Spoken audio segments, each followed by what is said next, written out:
जादुई राजकुमार। राजा शेरशाह नदी पार करके अपने देश जा रहा था।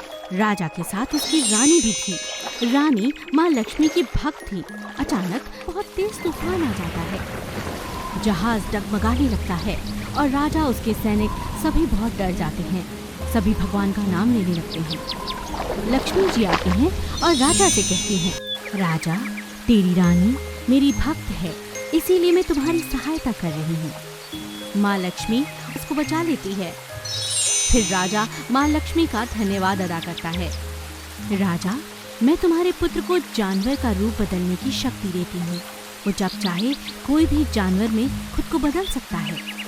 राजा और रानी बहुत खुश हो जाते हैं। रानी के पुत्र होता है और वो बड़ा हो जाता है। राजा कुमार को उसकी शक्ति के बारे में नहीं बताता।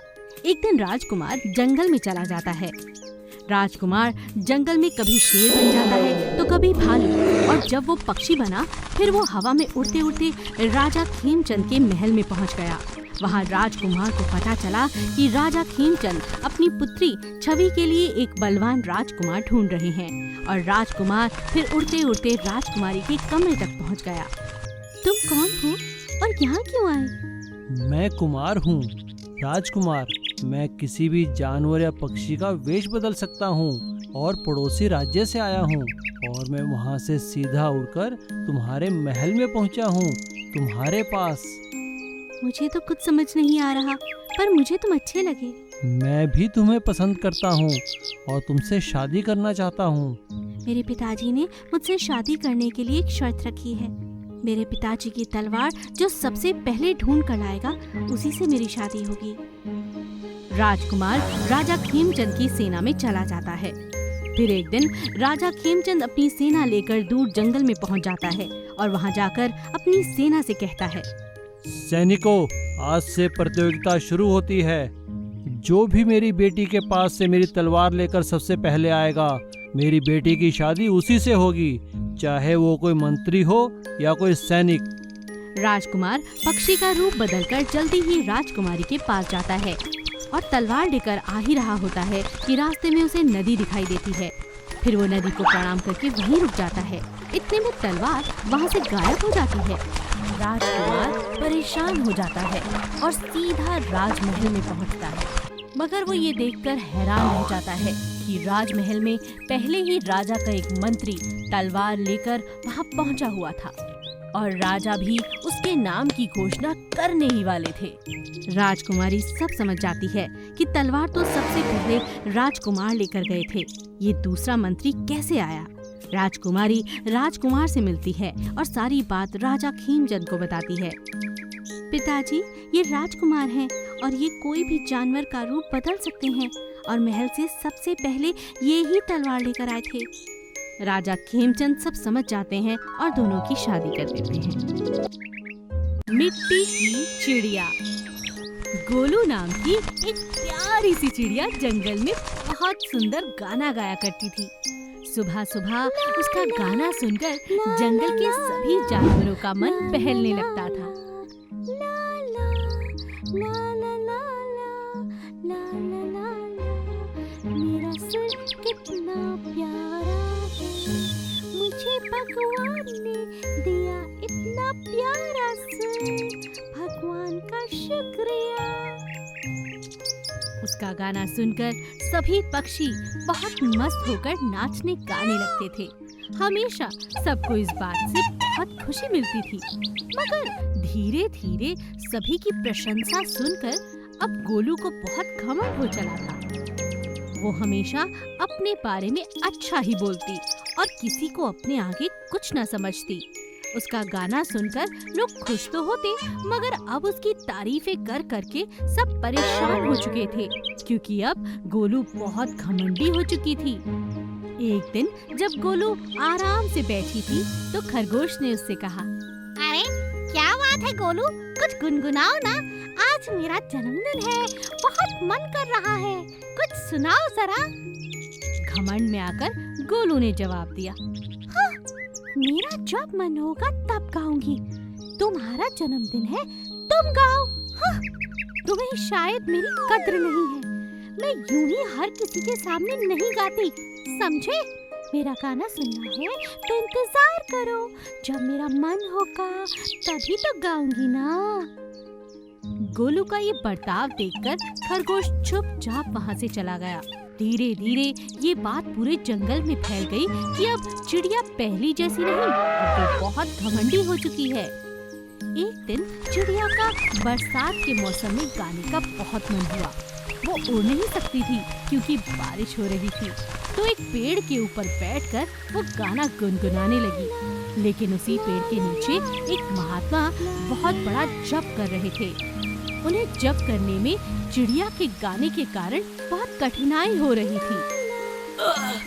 ये कौन इतनी जोर जोर से गुनगुना रहा है? लाला, देखो बारिश कितनी अच्छी है। तपस्वी नाराज होकर कहता है, चिड़िया चुप हो जाओ, मैं यहाँ बहुत बड़ा अनुष्ठान कर रहा हूँ, बीच में विघ्न मत डालो। कई बार कहने पर भी चिड़िया नहीं मानी। तो मैं क्या करूं? यहाँ जंगल में तुम्हारा क्या काम? तुम जानते नहीं मेरा गाना सुनने के लिए लोग तरसते हैं, और यहाँ मैं तुम्हें फ्री में बिल्कुल मुफ्त में गाना सुना रही हूँ। पंडित चुपचाप सुनो, ये मेरी मर्जी है। चिड़िया का घमंड देखकर तपस्वी बहुत गुस्से में आ जाता है और उस पर पानी छिड़ककर उसे श्राप देता है। चिड़िया, तुझे अपने सुर पर बहुत घमंड है ना?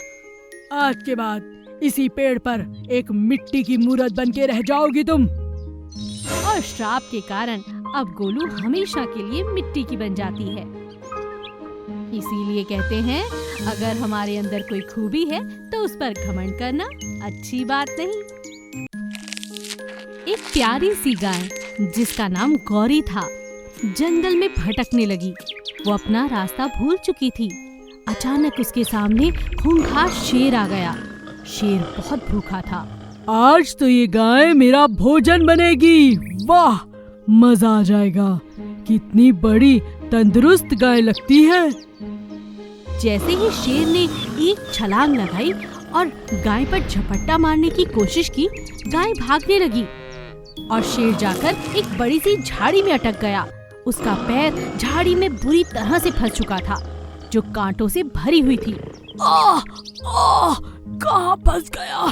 इतने सारे कांटे। आह, कोई बचाओ। शेर जोर जोर से कराहने लगा। गाय का मन शेर के लिए पसीज गया। गाय पास आई। चिंता मत करो, मैं तुम्हारी मदद करती हूँ। शेर बहुत हैरान हुआ। मगर मैं तो तुम्हें खाना चाहता था ना। तो वादा करो, तुम मुझे नहीं खाओगे? वादा किया। गाय झाड़ी के आसपास के पत्ते खाती है और कांटों से भरी झाड़ी को काट डालती है। शेर उसको धन्यवाद कहता है। गैया, तुमने आज मेरी जान बचाई है। अगर मैं तुम्हारे किसी दिन काम आया तो मुझे बहुत अच्छा लगेगा। दोनों में दोस्ती हो जाती है और दोनों जंगल में आराम से रहने लगते हैं। एक दिन जंगल में एक खूंखार राक्षस आया। वो एक एक करके सभी जानवरों को खाने लगा। एक दिन गैया के सामने राक्षस आ गया। ओ गैया, आज तुझे मैं खा कर रहूंगा। राक्षस की दहाड़ सुनकर शेर दौड़ता हुआ गाय के पास आया। उसने देखा कि आज गाय को राक्षस खाने वाला है। उसने आओ देखा न ताओ और वो राक्षस पर टूट पड़ा। राक्षस और शेर दोनों घायल होते चले गए, लेकिन हार मानने को कोई भी तैयार नहीं था। फिर शेर की मदद के लिए बाकी जानवर भी आ पहुँचे और राक्षस को हमेशा के लिए जंगल से भगा दिया। इस बार गैया की मदद करके शेर बहुत खुश था। ओह गैया, आज वो दिन आया जब मुझे बहुत अच्छा लग रहा है तुम्हारी मदद करके। गैया बहुत खुश थी। इसीलिए कहते हैं, भले का फल हमेशा अच्छा होता है। एक सफेद रंग का कबूतर जो बहुत ही सुंदर था, गांव के एक लाला ने उसे अपने पिंजरे में बंद करके रखा हुआ था। कबूतर के 4 अंडे थे। बहुत जल्द उनके बच्चे होने वाले थे। कौवे को कबूतर बहुत प्यारा लगता था, इसीलिए अक्सर कौवा उसके पास आकर बातें करने लगता था। कैसे हो भाई? पिंजरे के अंदर जिंदगी कैसी चल रही है? मैं ठीक हूँ, बस अब तो बच्चों के आने का इंतजार है। ये आ जाएंगे तो जीवन बहुत अच्छा हो जाएगा। वैसे इस पिंजरे में बहुत दम घुटता है, बाहर घूमने का बहुत दिल करता है, लेकिन मेरे लाला बहुत अच्छे हैं, मेरा बहुत ख्याल रखते हैं। और तुम सुनाओ, कैसे हो? कौवा कहता है, हाँ, मैं भी ठीक हूँ। बस तुम्हें देखकर मन हुआ तुमसे बात कर लूँ। आजकल जितने भी खूबसूरत पक्षी हैं, हर कोई उन्हें पकड़कर पिंजरे में बंद कर देता है, सिवाय हम कौवों को छोड़कर। जानते हो, हमारे इस काले रंग का यही फायदा है कि हमें कोई पकड़कर बांधना नहीं चाहता। और तुम तो जानते हो हमारी आवाज़ कितनी सुरीली है। इतना काएं काएं करेंगे कि घर में काम करना मुश्किल हो जाएगा, इसीलिए हमें कोई नहीं मानता। और तुम्हें देखो, तुम कितने प्यारे, कितने खूबसूरत हो। तुम्हारी आंखें किसी को भी मोहित कर सकती हैं, इसीलिए ये खूबसूरती तुम्हें इस पिंजरे में ले आई है दोस्त। हाँ, ये तो तुम सही कहते हो, लेकिन क्या करें, खुद खाना ढूंढने में बहुत मेहनत लगती है ना। यहाँ लाला जी सुबह शाम खुद ही खाना दे देते हैं। अच्छा, अब मैं चलता हूँ, कल फिर मिलेंगे। अब कबूतर की कौवे से इतनी अच्छी दोस्ती हो गई थी कि जब तक कौवा ना आता, कबूतर उसकी राह देखता रहता। एक दिन जब कौवा आया और उसने कबूतर से कहा, क्या बात है, क्या सोच रहे हो दोस्त? आज तुम्हें आने में बहुत देर हो गई ना। हाँ हाँ, जरा दूर निकल गया था। इतना उड़ा कि थक गया, फिर सोचा जल्दी से जाकर तुमसे मिल लूं। जरूर तुम्हें कोई बात कहनी होगी। हाँ, बस कल तक मेरे बच्चे हो जाएंगे और मैं बहुत खुश हूँ। तुम कल आओगे ना? क्या कहा? तुम खुश हो? जानते हो, तुम्हारी तरह तुम्हारे बच्चे भी इसी पिंजरे में रहेंगे। क्या ये खुशी की बात है? नहीं, कुछ करो, अपने लाला से बात करो। ये आज़ादी, ये उड़ना, आसमान में आराम से चैन की सांस लेना, एक पक्षी के लिए इससे बड़ी खुशी कोई नहीं होती। कौवे की बात सुनकर कबूतर को एहसास हुआ कि पिंजरे में नहीं, आजाद रहने में ही सबसे बड़ी खुशी है।